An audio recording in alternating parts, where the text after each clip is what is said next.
اعوذ باللہ من الشیطان الرجیم بسم اللہ الرحمن الرحیم۔ برادران عزیز، ہماری یہ نشست پچھلی 4 نشستوں کا تسلسل ہے، جس میں ہم احسان کے متعلق چند شرعی احکام سوال اور جواب کی شکل میں پیش کیے۔ انشاءاللہ تعالی آج کی اس نشست میں بھی ہم شرعی احکام کو سوال و جواب کی شکل میں آپ حضرات کے سامنے پیش کرنے کی سعادت حاصل کریں گے۔ آج کا پہلا سوال یہ ہے کہ احسان کی فضیلت کے اعتبار سے کتنے درجے ہیں؟ جواب: احسان کے فضیلت کے اعتبار سے 2 درجے ہیں، ایک اعلیٰ درجہ اور دوسرا ادنیٰ درجہ۔ احسان کا اعلیٰ درجہ یہ ہے کہ جب بندہ اپنے خالق کے ساتھ اپنا تعلق بندگی حسین بنا لے اور اللہ کے ساتھ اپنے معاملے کو حسن تعلق اور حسن عمل پر استوار کر لے تو وہ احسان کے اونچے درجے پر فائز ہو جاتا ہے۔ اس درجے کی بھی آگے 2 قسمیں ہیں۔ مرتبہ اولیٰ، جس کو حدیث جبرائیل میں حالت مشاہدہ قرار دیا گیا ہے، اور دوسرا مرتبہ حالت مراقبے کا ہے۔ ادنیٰ درجہ، جب بندہ اللہ کی مخلوق کے ساتھ اپنا تعلق حسین بنا لے تو وہ بھی صاحب احسان ہوتا ہے۔ یہ احسان کا ادنیٰ درجہ ہے۔ سوال: کیا احسان پر کوئی اجر خاص ملتا ہے؟ جواب: احسان وہ عظیم فعل ہے جو اللہ تعالیٰ کی نظر میں بہت زیادہ پسندیدہ اور محبوب ترین عمل ہے۔ احسان پر مبنی تعلق خواہ اللہ کے ساتھ ہو یا اس کی مخلوق کے ساتھ، دونوں اعتبار سے ایک عظیم عمل ہے۔ دراصل یہ ایک ایسا حسین عمل ہے جس میں حسن کی کوئی حد اور مقدار مقرر نہیں ہوتی۔ اسی طرح اللہ تعالیٰ کے ہاں بھی احسان کرنے والوں کا اجر بھی بے حد اور بے اندازہ ہے، جیسا کہ ارشاد باری تعالیٰ ہے سورۃ الرحمن آیت نمبر 60 میں: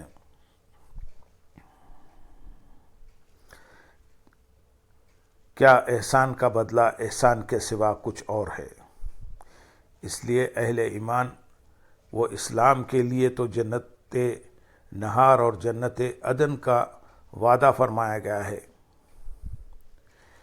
اور کامل مومنوں کے لیے جنت رضوان کا، لیکن احسان کی روش پر چلنے والوں کے باب میں قرآن مجید نے فرمایا: اور اللہ سلامتی کے گھر یعنی جنت کی طرف بلاتا ہے، اور جسے چاہتا ہے سیدھی راہ کی طرف ہدایت فرماتا ہے۔ ایسے لوگوں کے لیے جو نیک کام کرتے ہیں نیک جزا ہے، بلکہ اس پر اضافہ ہے، اور نہ ان کے چہروں پر غبار اور سیاہی چھائے گی اور نہ ذلت و رسوائی۔ یہی اہل جنت ہیں، وہ اس میں ہمیشہ رہنے والے ہیں۔ ان آیات مبارکہ سے معلوم ہوا کہ احسان کرنے والوں کے ساتھ اللہ تعالیٰ نے 2 قسم کے اجر یعنی الحسنہ اور زیادت کا وعدہ فرمایا ہے۔ سوال: الحسنہ اور زیادہ سے کیا مراد ہے؟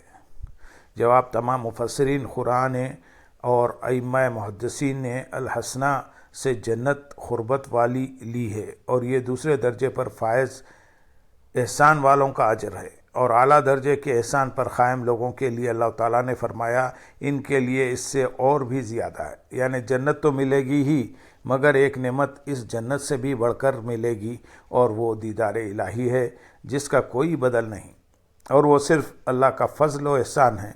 اس کی تفسیر میں ان آیات بیان کی جاتی ہیں۔ حضرت ابوبکر صدیق اور حضرت ابن عباس اور حضرت ابن مسعود رضی اللہ تعالیٰ عنہ کا فرمان ہے۔ سوال: کیا احسان اور تصوف ایک ہی حقیقت کے 2 نام ہیں؟ جواب: جی ہاں، احسان اور تصوف دراصل ایک ہی حقیقت کے 2 رخ ہیں اور ایک ہی موضوع کے 2 عنوان ہیں۔ احسان قلب و باطن کی وہ روحانی کیفیت ہے جو مقصود عبادت ہے، اور اسے حاصل کرنے کا طریقہ تصوف کہلاتا ہے، یا یوں سمجھ لیجئے کہ احسان جس کیفیت کا اجمالی ذکر ہے، تصوف اس کی تفصیل ہے۔ تصوف کو سلوک بھی کہتے ہیں اور اس راستے پر چلنے والے کو سالک کہا جاتا ہے۔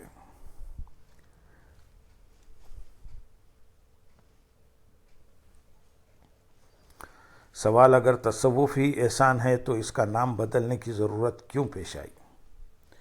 جواب: تصوف فقہ الباطن یعنی احوال باطنی کی فقہ ہے، اور یہ درجہ احسان کی تعلیمات و ہدایت پر مشتمل علم کا اصطلاحی نام ہے۔ اصطلاحات کے بدلنے سے نفس مضمون نہیں بدلا کرتا۔ پوری تاریخ اسلام اس پر شاہد ہے کہ تمام اسلامی علوم و فنون مثلاً علم تفسیر، علم قرات، علم حدیث، علم فقہ، علم الکلام وغیرہ تمام علوم حضور نبی اکرم صلی اللہ علیہ وسلم اور صحابہ کرام رضی اللہ تعالیٰ عنہم اجمعین کے دور میں عملی طور پر موجود تھے، لیکن انہیں باقاعدہ ایک علم کے طور پر مدون کیا گیا، نہ فن کی شکل دی گئی تھی اور نہ ہی ان کے یہ نام واضح کیے گئے تھے۔ حضور نبی اکرم صلی اللہ علیہ وسلم تلاوت قرآن فرماتے اور اپنے قول و عمل سے آیات کی تشریح بھی فرما دیتے، لیکن اس تشریح کو باقاعدہ اصطلاحی طور پر علم التفسیر نہیں کہا جاتا تھا۔ اسی طرح قرآن و حدیث کے ذریعے احکام شریعت بیان کیے جاتے تھے، مگر عہد صحابہ میں اسے علم الفقہ کا باقاعدہ نام نہیں دیا گیا تھا۔ عقائد اسلامی بھی قرآن و حدیث کی شکل میں بیان کیے جاتے تھے، مگر انہیں علم العقائد کا عنوان نہیں دیا گیا تھا۔ احوال سیرت اور اخلاق نبی کو بیان کیا جاتا تھا، مگر باقاعدہ علم سیرت کا نام نہیں دیا گیا تھا۔ اسی طرح اخلاص، نیت، توبہ، زہد و ورع، تقوی و طہارت اور اصلاح باطن کے احوال بیان کیے جاتے تھے، اور صحابہ و تابعین کے ادوار میں ان پر محنت بھی کی جاتی تھی، مگر دوسرے مضامین کی طرح اسے بھی الگ سے کوئی نام یا اصطلاح نہیں دی گئی تھی۔ اسے تزکیہ احسان یا زہد سے ہی بیان کر لیا جاتا تھا۔ بعد ازاں جب ہر موضوع اور مضمون کو الگ الگ عنوانات اور اصطلاحات سے یاد کیا جانے لگا تو اسے بھی تصوف کا نام دے دیا گیا۔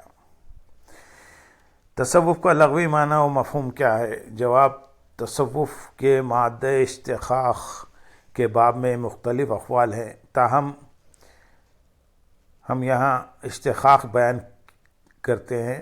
نمبر 1، الصوف، اونی لباس۔ تصوف کو الصوف کا مصدر مانا جائے تو اس لحاظ سے اس کے معنی ہوئے وہ لوگ جو اونی لباس پہنتے ہیں۔ نمبر 2، الصفو، محبت، اخلاص، دوستی کے معنی ہیں۔ اس مادے کے اعتبار سے صوفی سے مراد وہ شخص ہے جس نے دنیا و آخرت کے اجر و جزا سے بے نیاز ہو کر محبوب حقیقی سے بے لوث محبت اور دوستی کا رشتہ استوار کر لیا۔ نمبر 3، التصوف، یکسو ہونا، پوری یکسوئی سے متوجہ ہونا۔ نمبر 4، الصفا، صاف ہونا، اس کی روح سے کسی شے کو ہر طرح کی ظاہری و باطنی آلودگی سے پاک صاف کر کے اجلا اور شفاف بنا دینا تصوف ہے۔ نمبر 5، الصفا، اس طبقے کو صوفیہ اس لیے بھی کہا جاتا ہے کہ ان کے اوصاف اصحاب صفا سے ملتے جلتے ہیں۔ الصف، قطار، سلسلہ، گویا صوفیہ کے دل اللہ تعالیٰ کی بارگاہ میں حضور کے اعتبار سے اگلی صف میں ہوتے ہیں۔ اللہم صلی علی سیدنا محمد وعلی آل سیدنا محمد وبارک وسلم، وآخر دعوانا ان الحمد للہ رب العالمین۔ سبحان